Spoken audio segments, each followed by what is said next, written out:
Priti Patel is finally acting on illegal migration, and hard-left cultural Marxist groups are put on a blacklist.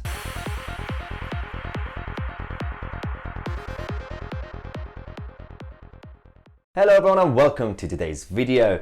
As you know on this channel, we've been talking about Priti Patel quite a lot, and you've been hearing the phrase, "I'll believe it when I see it," because she's had this rhetoric for a long time about illegal migration, the boats that are coming from Calais to Dover, and a number of other issues that the Home Office have been lacking essentially in the last few years and decades actually.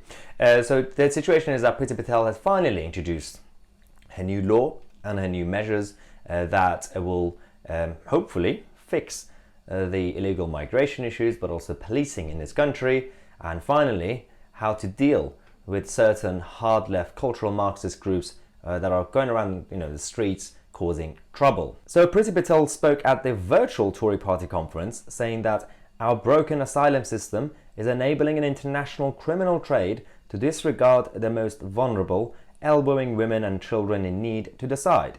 I will not be complicit in that. I will introduce a new system that is firm and fair, the biggest overhaul in decades. But as I said, she has had this rhetoric for a long time, especially since Nigel Farage started his campaign when he went to Dover to film the illegal boats coming in, and the border force essentially acting as taxis for them.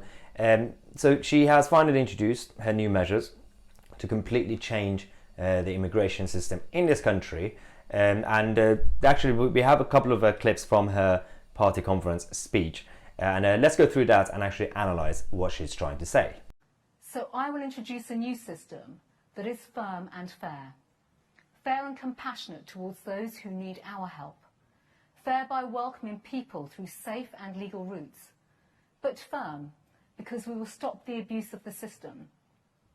Firm because we will stop those who come here illegally making endless legal claims to remain in our country at the expense of the British public. And firm because we will expedite the removal of those who have no legitimate claim for protection. After decades of inaction by successive governments, we will address the moral, legal and practical problems with the asylum system.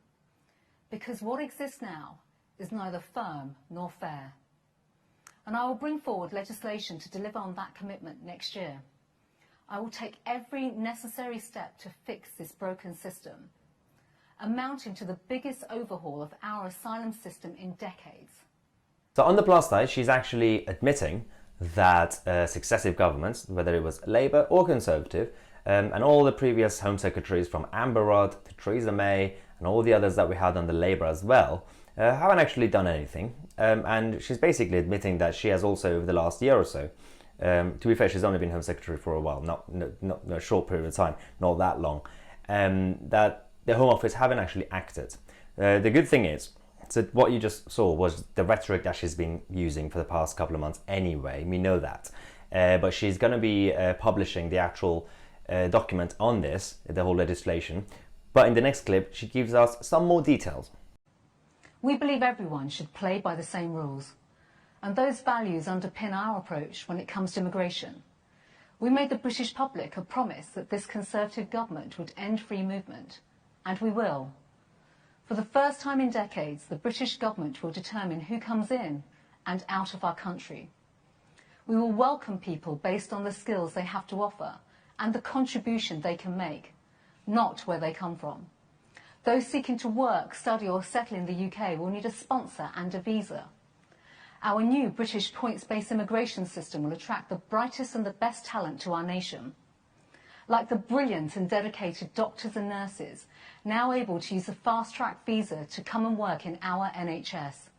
And the brightest and the best scientists and academics who now benefit from the global talent route into the UK.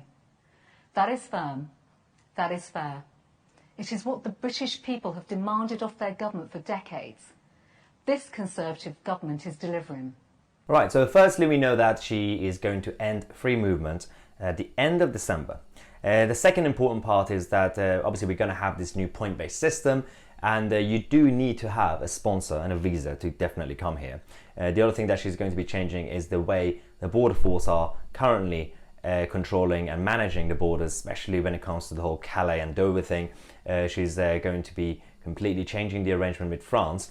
Again, as you've been hearing me saying it for a couple of months now, I believe it when I see it, we get it. I know I've been saying it for a long time, but seems like obviously when the document is published soon, we are going to have all the information that we need, and hopefully she's going to be obviously battling with all the lefty civil servants in the Home Office.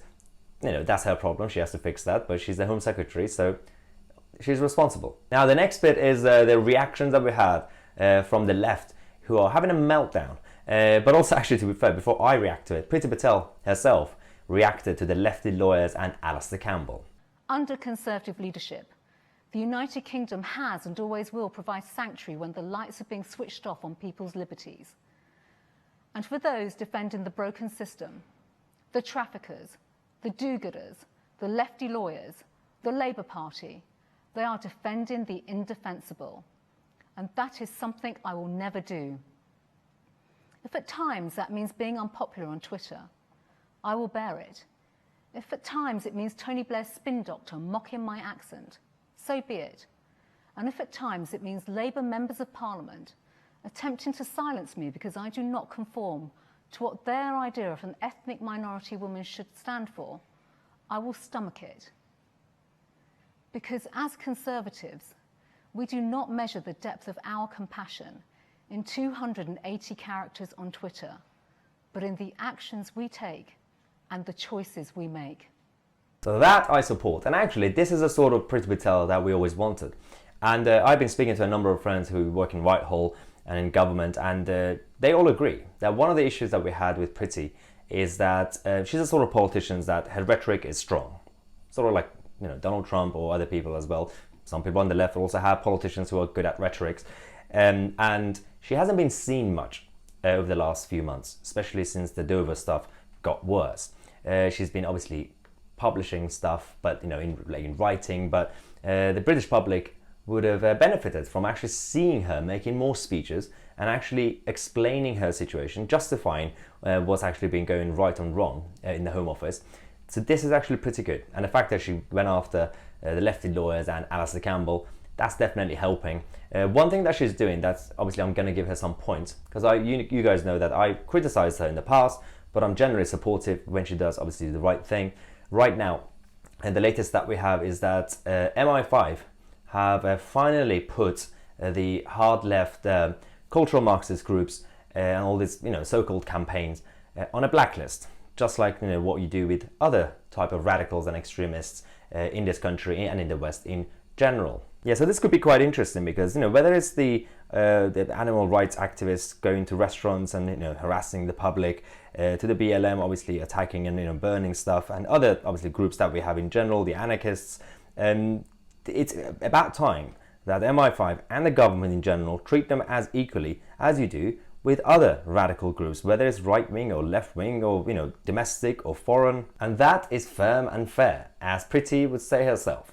Now, some of the reactions that we had from the lefties, whether it's the Labour MPs to the Amnesty International and the UK version of it, is quite hilarious. So yeah, we had in the Mirror, obviously, one of our credible sources, that the human rights campaigners are slamming Priti Patel's shameless asylum overhaul. Amnesty UK directors say that the Home Secretary's plan for a fairer immigration system will continue to harm some of the world's most vulnerable people looking to the UK for safety. Priti Patel has been branded shameless by the human rights campaigners over her new plans. Now, Amnesty International said a politically charged Tory conference speech, you mean a party conference that is a political conference? Yeah, it is politically charged, guys.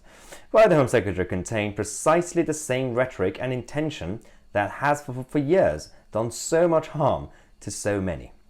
So they're saying that Ms. Patel sought to blame problems on lawyers and Labour rather than on a decade of Tory failure. Wait, let me get this right. So are the Mirror complaining, saying that there's been a failure in the system, and obviously they're now saying that Priti is blaming Labour and she should blame the government? So you guys admit that there has been a problem, right? Or not? Are you saying that everything was fine and now she's ruining it for you? Or are you saying, are you one of us now? Are you on our side, saying there's been a problem and she wants to save? Make up your mind. Now, the director of Amnesty UK, Kate Allen, said that Priti Patel promised to deliver a cultural shift at their Home Office.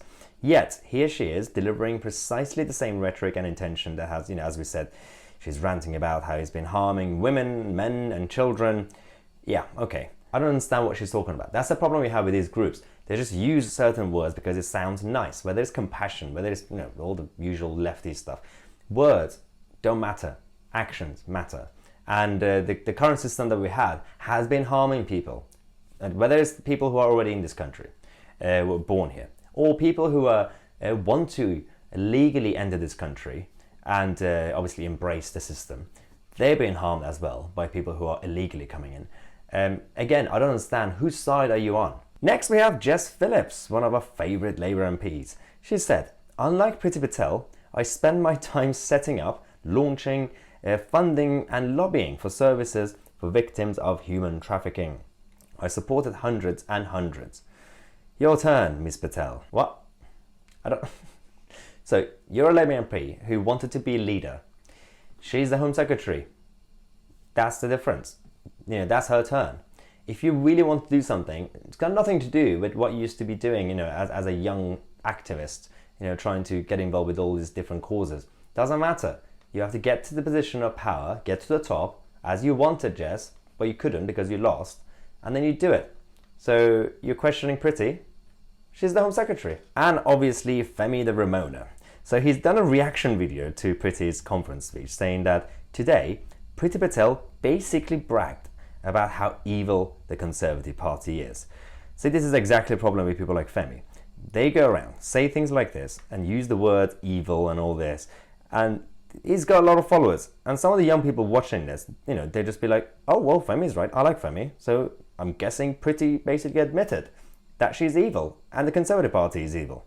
Stop the fake news. And Julian Moam, as you guys remember, he's one of well, as he would say, one of the top lawyers that we have in this country, who tried his best to stop Brexit. For the record, before we continue this, if you're a fox watching this video, go into hiding for the next few minutes. We're not prepared for Brexit, he said. Tens of thousands, hundreds of thousands are losing their jobs, and we've lost control of... So yeah, and now she's talking, and he says that Priti's talking about asylum seekers. Everything is about Brexit with this guy. Food shortages, Brexit. The health crisis, Brexit. Cineworld going down, Brexit. Oof. Brexit. Yeah, so that's today's video. I just wanted to give you the updates on what Priti Patel has been saying and what she's finally doing, whether it's MI5 with the blacklists or obviously the migration issue with the borders and the border force. So this is actually all good news. So hopefully if she continues doing good things, we will praise her on this channel. If not, we will criticize her. Let's be objective because we are the media. Thank you for watching. Make sure to subscribe. Click on the like button so that we could actually get this video out there for more people to watch, to find out the truth. And if you want to support the channel, become a member. And if you want to feature in our next video Q&A, just do a selfie video of yourself, 20 seconds, ask a question and send it to either our WhatsApp or email address. You could find the details in the description box below. I'm TC, and I'll see you guys in the next video.